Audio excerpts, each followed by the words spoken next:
I'm Jim Knight, co-founder of the Instructional Coaching Group, and you're listening to Coaching Conversations, where I talk with coaching experts from around the world so that all of us can learn better ways to make an unmistakably positive impact on the people around us. Dr. Emdin, I'm so thrilled that you're here for this conversation. I'm so excited to watch you present and listen to you at TLC, but today I'm excited to learn from you. Your book has hit me hard and really helped me see things I hadn't seen before. So I hope I can go a little deeper into that and learn from you. You've accomplished so much. I've got a little list of things. You're the Maxine Green Chair for Distinguished Contributions to Education at Teachers College University, Columbia University. I saw Maxine Green present a long time ago, and I loved her integration of literature with learning and how she was. So I think that's a pretty awesome thing. You're director of the Shook Family Idea Lab at Skidmore College. You were Robert Naslund Endowed Chair in Curriculum and Teaching at the University of Southern California. Then before that, you were Associate Professor of Science Education at Teachers College. You developed a partnership with the rapper. Is it GZA? GZA? I'm Canadian, so I get Z all the time. So GZA. Yep. You're the founder of Hip Hop Ed. You're a force for good in the world. And so I'm so grateful for the chance to have this time with you. And we'll probably spend about 30 to 45 minutes just kind of exploring things, just in case you're wondering.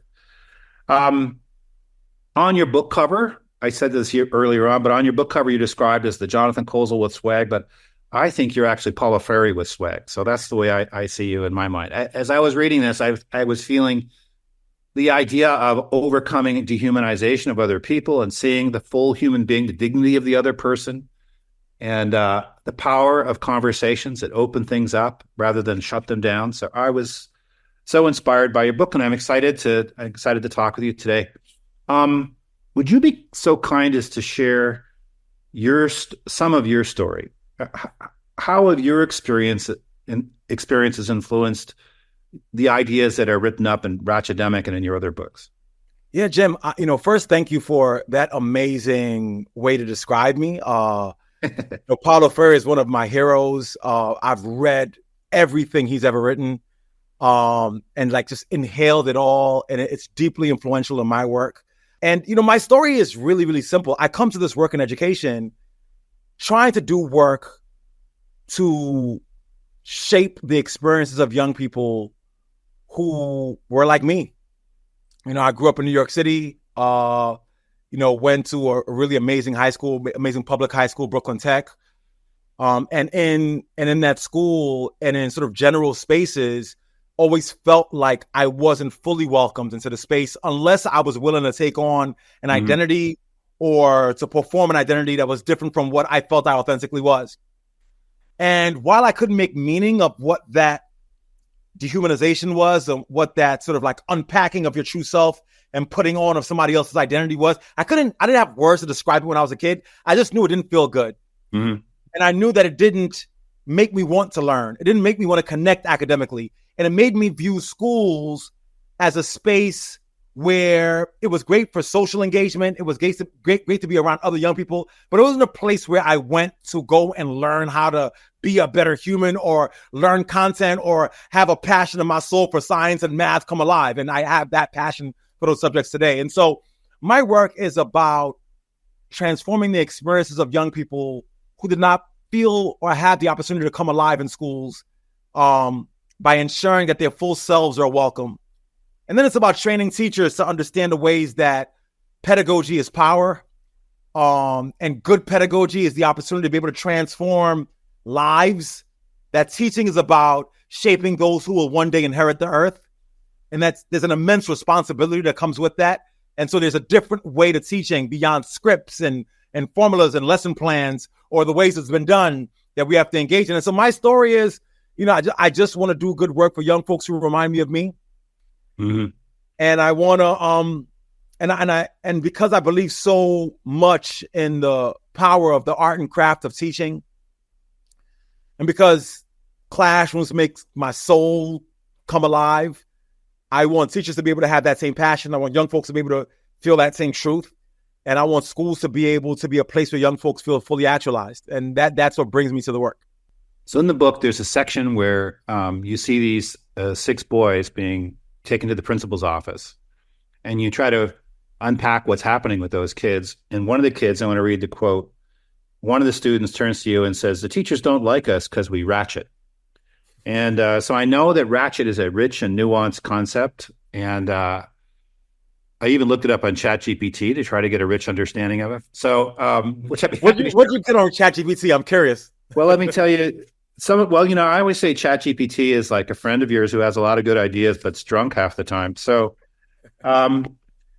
it talked about authenticity. It talked about sometimes a derogatory term, sometimes it's a positive term, but it was talking about taking hip hop culture as a force for power and strength as a human being, identifying it as a good thing, not a bad thing, but even more than a good thing, a powerful sense of identity and those kind of things. But there were some parts that, and then it listed some songs that don't exist that were ratchet songs. So I looked up some of the songs and sort of explored it. But I think what I took away from your book more than ChatGPT was that it's about it's an authentic sense of who you are.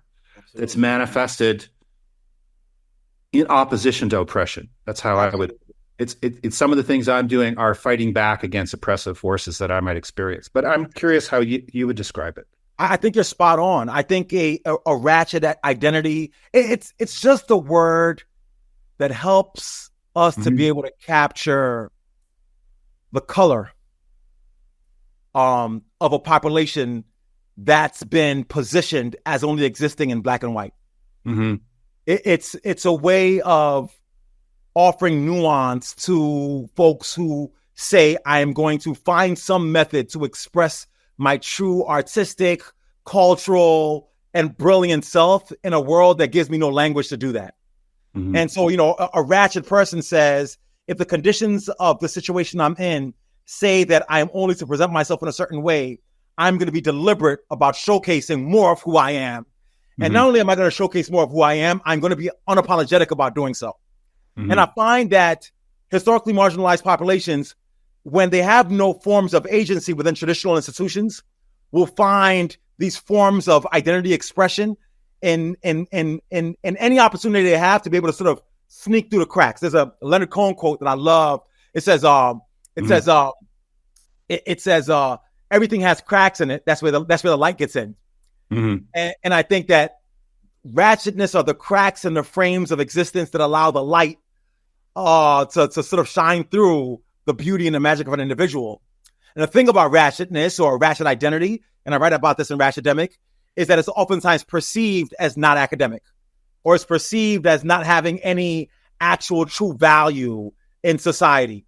And I make the argument that that's a fallacy, and that folks who are able to express their ratchet identities concurrently with their academic selves, ratchet expressions along with an intellectual self, right? Raw, expressive, unapologetic, a little loud like I am right now. I can't help it. But once you're able to embrace that piece of who you are and at the same time say, wait, I can be that and pursue knowledge and learn and read and be inspired by things in the world and want to go change things in the world. When people understand they could do both, everything opens up, right? Mm-hmm. Possibility opens up. And so, if I were to shrink Ratchetdemic, although it's a big text with so many examples and meanings and terms, if I were to shrink it down to a sentence, it is my thesis on the ways that those who have been perceived to not have value can claim value while donning multiple identities that allow them to be their fully actualized selves. And so hip hop is a part of that. And I'm not an expert on hip hop by any stretch, but you will be by the time we're done, Jim. Don't worry. But hey, trust me, I am further along now than I ever was. But I was watching Kendrick Lamar last night, dude, Not Like Us. And I thought, well, that's ratchet right there, Not Like Us. It is. But I was watching the Juneteenth concert. But there's a sense in which there's a community of people who are standing up and strong, and you're a part of that. And it's also, I don't know how, I can't find the right word, but really strongly stating, this is who I am. That's right. And I'm going to be this real person, and it's going to stand. I'm not going to be conformed by your oppressive, whatever manifestations it might be, whether Absolutely. It's in culture or school or wherever it might be. That's right. And it is also a claiming of a self that other folks have been afforded, Right. and that historically some folks just have not had the opportunity. So, one example I would give is, if we think about the general or the existing, political landscape, there are characters who are unapologetic about being their most authentic, raw, and expressive selves, even at the expense of other people, right? I am going to yell, I'm going to scream, I'm going to call somebody an idiot, I'm going to not listen to, court laws, I'm going to violate gag orders. I don't even need to say anything, but there's this saying, like, I see enough value in who I am and those who follow me that I'm not going to follow your decorum. I'm going to be myself. And there is a wide swath of people who would say, oh my gosh, that's our person because he's so real. Mm-hmm. At the same time, certain populations that says, don't be real, don't be expressive, don't be honest, don't be yourself. The only way I'll accept you is if you're some version of yourself that makes me comfortable. Mm-hmm. And so a ratchetdemic identity is about a reclaiming of a power that other folks are afforded and celebrated for. Certain folks are celebrated and they're placed on pedestals for their realness or authenticity. And we're saying it's our season to be able to do the same. Mm. And the only difference is that we're not going to do that at the expense of other people. We're not going to do so to dehumanize other people. Part of the beauty of ratchetdemic for me, and I describe it in my work, is that ratchetness or authenticity is not just an urban, Black, or hip hop phenomenon. I would argue that there's, I tell a story in a book about somebody that was golf ratchet. He hits the golf courses and he swings randomly and there's no decorum. There's suburban ratchet. There's rural ratchet. It's really about finding the piece of yourself that is traditionally perceived as least respectable and wearing that piece of yourself as a badge of honor, even as you pursue intellectual pursuits or academic pursuits. Yeah, it's overcoming bad faith. And it's the idea of becoming the truest version of ourselves. And I think you would say, in many cases, our schools actually make that more difficult. We repress the capacity for kids to grow and do more, and students have a really hard time finding their true self because there's a bad faith self that they're supposed to adopt in order to succeed in the school. I mean, schools shrink intellectual and emotional giants into morsels of their full selves and then celebrates them for how far they've gone in letting go of who they are or what they dream themselves to be and how close they can be to somebody's version of who they should be. I mean, that's, schools are factories for repression, right? Mm-hmm. For particular populations, they teach you stop dreaming, stop being creative, stop expressing, stop celebrating your true self. Instead, memorize, act the way I'd like you to act, raise your hands and wait for my permission in order for you to be able to go or do. And so it trains people to become complicit to some invisible other or power beyond them. And I would argue that, Dead Prez, one of my favorite rap groups, says, schools are like a 12-step brainwash camp, and you go through this thing for 12 years that brainwashes you into becoming a less true version of yourself, and then sets you out into the workforce or sets you off into college so you can look for the newest version of the person who's going to tell you not to be who you are. Mm. And this is why you have people who have found success academically in schools, but can never be imaginative. Like, I'm only good as long as I can be a worker for somebody else. I'm only valuable for the extent to which I can memorize somebody else's script or somebody else's plan. And the minute I'm asked to think, dream, collaborate with other people, I'm lost. As a professor, I see that all the time. And I work in a school that's supposed to be for folks who want to teach and folks who are, these Ivy League institution, the best of the best. And I'm always struck by young people who have had success in school.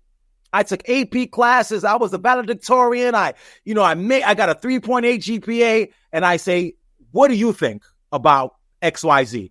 And they'll tell me, well, I read a book once that said, and I saw this citation that said, and I said, no, stop. Tell me what you think. And they've been so robbed of imagination, they cannot construct a coherent thought on their own outside of the things they've read. And that a society that breeds that kind of individual is one that's doomed for failure, particularly in an era where ChatGPT can give you whether right or wrong information, but it could spit things back at you. If we have an AI world where machines can spit information back at us, then the young people that we have in our classrooms have to be taught the exact opposite.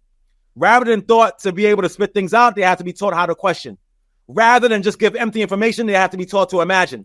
Rather than, just sit and give scripts back out or regurgitate information, they have to be taught to be able to dream of a world not yet. The ideal world is one that we don't even have a capacity to think of. We don't know. Like in the last 8 months, AI has transformed the landscape of humanity. So we've got to be thinking about the next 80 years. And it requires a Ratchetness identity to be able to at least step into that arena. We have to be futurist. We have to exist in the world not yet and not in a microcosm of the world that is. What I like about what you've done is that you also identify exemplary teachers and what it looks like when you have a great class. What does that look like when you have a class where kids are able to identify their true selves or at least start to flourish and grow? One of the things that matters most to me, and I train teachers, I talk to teachers all the time. I'll be talking to some coaches and quite a bit. It's one of the things that makes my heart sing. And I always say, you cannot tell a teacher to do something if you're not willing to model it or show it to them. You can't over intellectualize the process, but you can't under intellectualize it either, right? To teach well is it's like this delicate balance between theory and tangible. It's like philosophy and pedagogy come together, and somewhere in that Venn diagram, there's this little magic spot, and that's what teaching is. And so you got to give teachers exemplars of what good teaching looks like.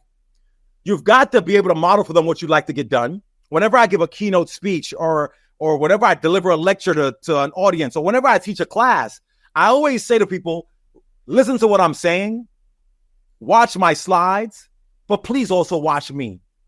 Read me like you read the text.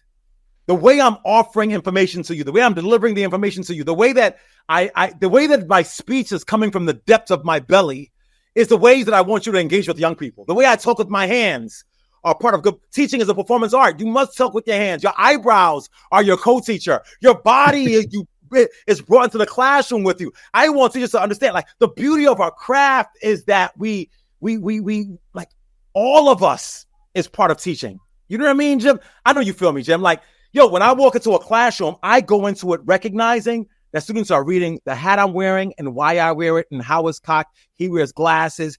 Why is he wearing green on green? Is there some meaning to that? They're literally reading the individual like they're reading a text. And they're annotating it like they annotate Kendrick Lamar and Drake battle lyrics, right? With deep depth. And so because of that, I have to have command, control, or at least a deep understanding of all I'm bringing into the classroom, because all those things either help or detract me from being an effective educator. So let me ask you this. How did you develop your craft? Because your presentation at Learning Forward this year was spectacular. I mean, I heard about it from maybe 100 people about what an impact you had. And your TED Talk is amazing. And I'm sure you've evolved a lot since 2013 when that TED Talk came up. So how did you develop your craft to become truly an exemplary, outstanding presenter? How did you put that together? How did you make that happen? Well, two things. The first, I would say, in the words of Maxine Greene, I am still becoming. I am who I am not yet. Stellar is relative, and effective in itself is also relative. It's always based on who you are, given who you're speaking to. And so you could be effective in one audience or not. So I want to begin by saying I'm still on my journey. Mm-hmm. But I would also say I'm a student of the art and craft of delivering information. Mm-hmm. I walk into the world looking for what I can glean from what I witness and bring into the classroom. If I'm on a bus, how does that bus driver make the people on a bus feel?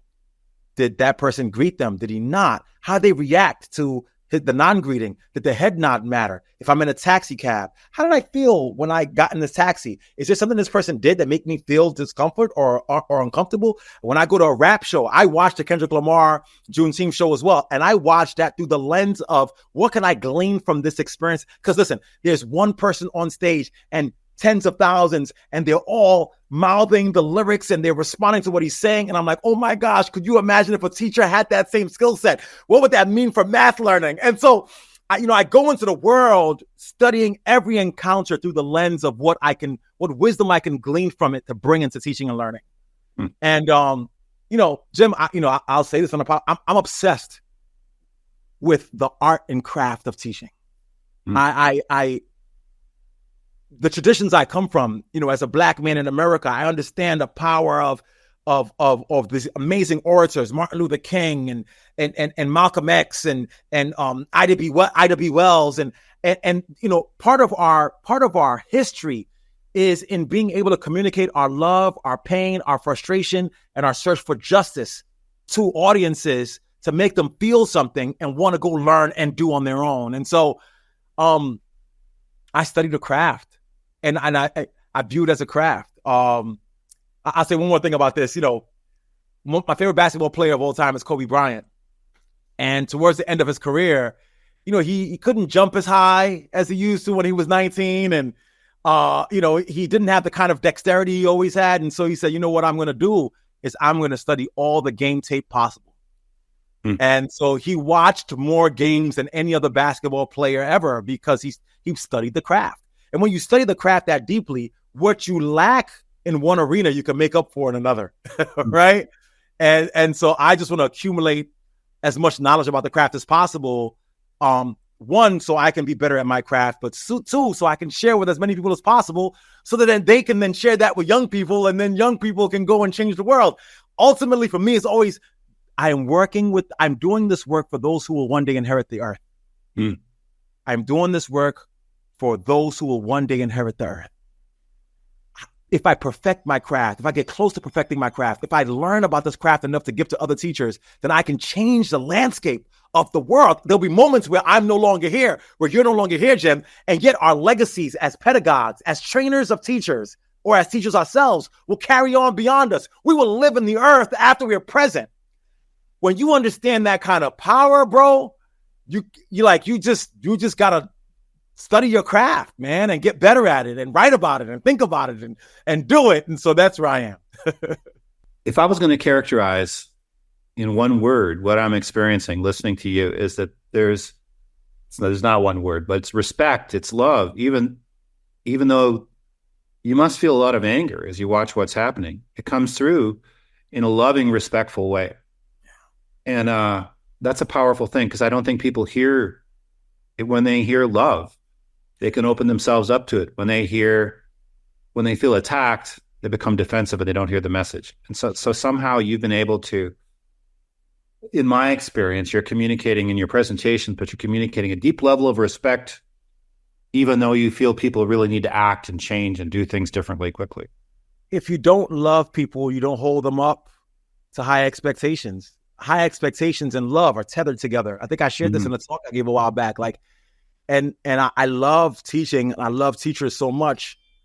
And I understand the urgency that we have to get this right, particularly given the world that we're in, that sometimes that gives birth to, I don't want to say anger, but an indignation, a righteous indignation, if one can use the word righteous to describe it. And when I say righteous, I mean it just for the sake of because it's for what is right to do in the world, And so, Jim, I'll tell you, man, sometimes, sometimes the stuff burns me so much, it brings me to tears. When I think about, sometimes I'm like, if I walk into a school and I just see young people just being unloved and disengaged and disempowered and broken, and it's like, two things happen. One, it makes me very angry that folks will be charged to teach and not take that work seriously. And then two, it makes me want to do more. It's like the driver of the work is I think the indignation becomes a driver for passion, and the passion becomes the battery that drives the work and keeps it going. And I think that's the formula of experiences I have. And I think I'm so glad you mentioned that, because I think a lot of folks don't understand that love breeds frustration and anger and guilt and a bevy of emotions. And it's about, what do you do with those emotions when they come? It would be irresponsible for me to be angry at the landscape of teaching and learning and then stop at anger. Mm-hmm. It would be irresponsible for a teacher to feel guilty for what's not been done or what they haven't done, and then end there. Once the emotion emerges, it's how do you allow that thing to drive you to do better at your craft or in the work or do better in the world. So if I'm a teacher and I hear this podcast and I say, yes, I want to be more ratchetemic. What do I do? How do I do that? You can't do that work until you first know who you are. A teacher cannot be ratchetemic. A teacher cannot be authentic. A teacher cannot be, a teacher cannot be culturally relevant unless they are first culturally relevant to themselves. Mm-hmm. So what is culture? What do I believe in? What drives me? Who am I when I am home alone with the people who love me the most? Not the students, the people who know me the most.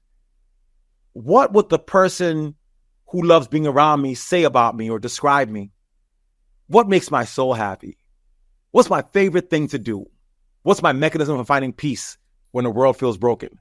Those deep questions about who you are will lead you to recognizing like what you need to be in the classroom. I always say that we have multiple identities, right?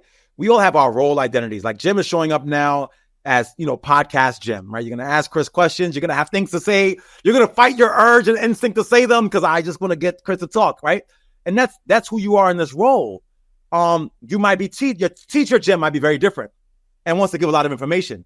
Husband Jim or son Jim or grandson Jim might be very different. So you got to understand, like, who am I in these multiple roles? And then across these roles, what are the unifying characteristics? What are the things that make me across these spaces? And then how do I make sure I lead with that self when I teach? And then also, you can't be a ratchetemic educator until you understand the power of education, the beauty of education. You got to love this thing. If you don't love it, don't do it. And I hate to, because sometimes that sounds dismissive. Like, if you don't love it, then just don't do it. But I kind of mean it. I always say teaching without love is just talking. The love is the driver for it. So you got to love the craft. And if you're in it and you're not quite sure if you love it, take a step back and reevaluate, or find things about it that you love. Right. So I would say find your true self, your authentic self, your ratchet self by doing this interrogation. My sister Yolanda Celie Ruiz does this work around archaeology of the self, like do a deep dive into yourself. And then find the unifying things that make you who you are. And then find the least respectable piece of who you are. That piece of you that you're like, oh my God, they wouldn't like this, that the people that you tuck away. Lead with that. Lead with your least respectable self when you enter into the classroom, and you'll find that it makes magic when you were young people. Well, what I'm hearing is if you're going to help students be their authentic self, you need to be your authentic self. Talk to them, Jim. That's a quotable right there. Well, I got it from you. So then what about coaches? How can coaches, now our coaches, instructional coaches, are full-time people. Their job is to, I would say, help people unleash their brilliance. And they have expertise, but they don't act like experts. They act like partners. They engage in dialogue in a Freudian sense of partnership. And partnership would be our core idea, that idea of two equals meeting together to explore ideas, to learn from each other. So how can a coach be more ratchetemic? So I'll share all the details come October, but I will say, you got to understand the title and its meaning. To teach is an important craft. The coach is a teacher, but it's also a coach. And the thing about a coach is that you have to be able to be nimble enough to navigate multiple responsibilities in your engagement with the teacher. What I mean by that is this. When I'm a coach, I'm like, in this second, I have to be a partner. In this second, I have to shut the heck up and be a listener. In this second, I have to be a translator of what I've heard and give it right back to the person. In this section, I've got to be quiet and just hold the mirror up until they see themselves. In this moment, I have to be a person that's bringing resources and articles and books. In this moment, I have to be a psychologist and almost a therapist to help the person to work through what they're working on. In this person, I have to model and be a student and have that teacher engage with me like I'm a student. And so that to coach is to take on so many different roles and responsibilities and not get stuck in either. So you have to be nimble. One, you have to know all your roles. Then you have to be nimble enough to take on the one that you need in a particular moment. And, I am a coach, right? Like I am a teacher coach. Mm-hmm. I work with a team of folks. I like to think of myself as a Phil Jackson of teaching and learning. I got a triangle offense of good pedagogy, and you're the Zen master coach. Yeah, and I'm saying Phil Jackson for a reason. He was called the Zen master, right? Mm-hmm. For a reason. He knew how to read the context that his players were in, and know when they were high energy, and needed to bring it down to a basic level of understanding and calm. Sometimes they'd want to go and shoot jump shots, and he'd say, "Nope. Come in here and meditate." And they'd be like, "What are you doing?" But he's able to read the conditions to allow them to get what they need mentally, emotionally, spiritually, before even delving into the physical. I would argue that a good coach knows, okay, I can give you some pedagogical techniques, but I need you to get mentally, emotionally, spiritually, psychologically prepared for the work first, so that you can maximize your capacity when you're out on the court. And so, the art of teaching teachers or coaching teachers is magical, and it's very aligned to the teacher work, but it's also, I would argue, so much more sophisticated. And I got some more particular techniques, but I'll share that when I speak with the crew. Well, they'll have to come to TLC to hear that, or at least watch. Absolutely. That's the spirit. My friend Christian Van Nuremberg, who's going to be a keynoter at TLC, his mantra is, "It's not about me." And so when he's coaching, he's always trying to figure out what's the thing I can do to help this person flourish, grow, and develop as much as possible. And so whether it's the way he asks the question, the way he listens, the way he does what he does, but I love the way you describe it as reading the situation and figuring out what's the best role and I suppose everything you're saying about teachers being authentic would be exactly the same for coaches. Oh, they know themselves too. Absolutely.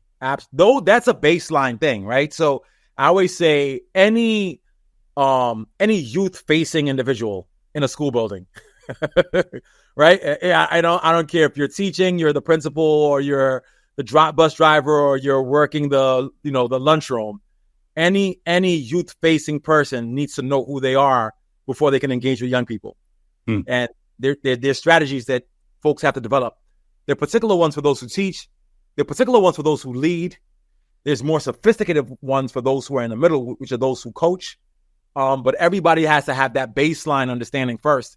And I love, Christian's description of the craft. And I agree. It's, I always say, never me, always we. Wow, never great. enter spaces, never me, always we. And when you put yourself, it's almost phenomenological. When you put yourself in the seat of the person that you are charged with getting somewhere, and you sort of step into their bodies and experiences, there's a certain humility and also deep understanding that emerges. And in the absence of humility and what I call radical hospitality, well, I call it, but I glean that from Jacques Derrida's work.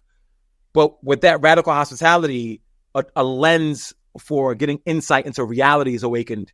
And that's why my approach to teaching and learning is called reality pedagogy.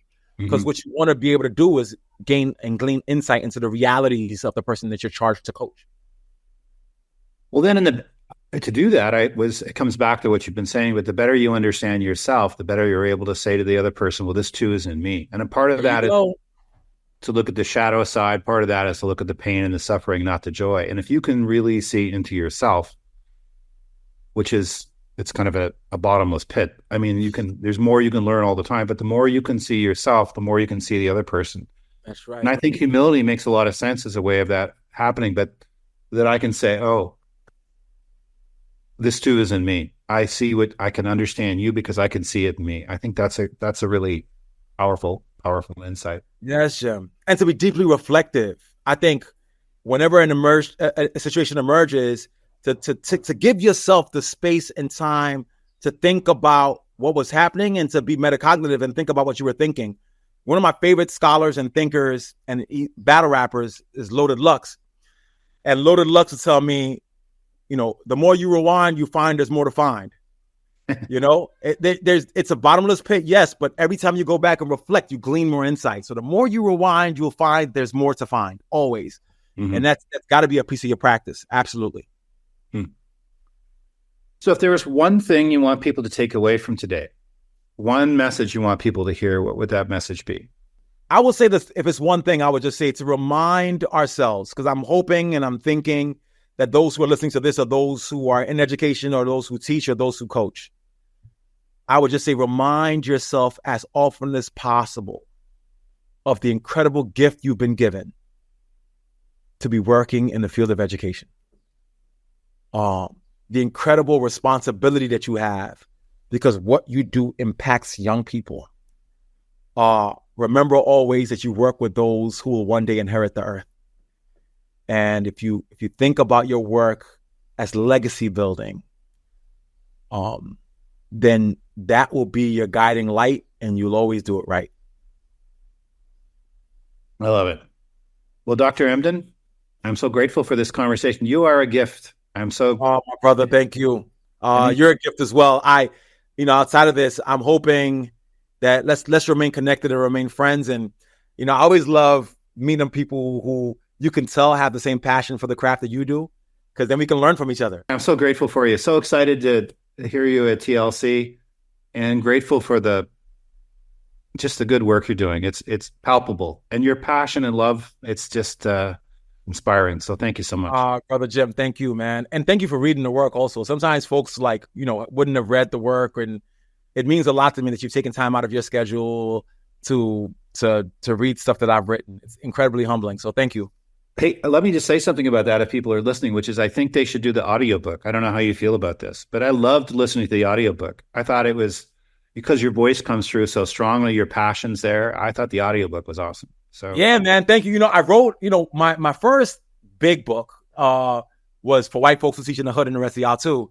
New York Times bestseller. Yeah, it did really well. And people would come up to me and be like, I bought the audiobook and it wasn't you. And they'd be so upset. They'd be so upset. And so I made sure that for Ratchetness, I read that myself. No, it's really powerful to hear it in your voice. I'm very grateful for it. Anyway. Thank you. All right. Thanks I'll so let much. you be. Enjoy Nebraska. Talk soon. All right. Take care.